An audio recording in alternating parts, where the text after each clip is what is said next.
أهلا يا صحابي، رجعنا لكم في حلقة جديدة من سبيس كاست.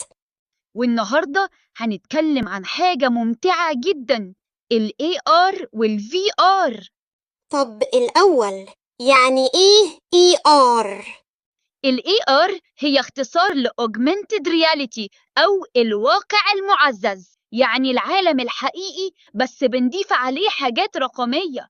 يعني نقدر نقول إنه زي نظارة تشوف من خلالها شخصيات في أوضتك.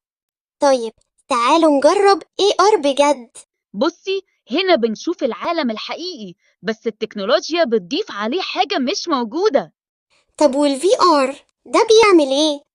هو الواقع الافتراضي ده بقى عالم كامل بندخل جواه، يعني مش بنتفرج من بره، لا، بنبقى جوه اللعبة.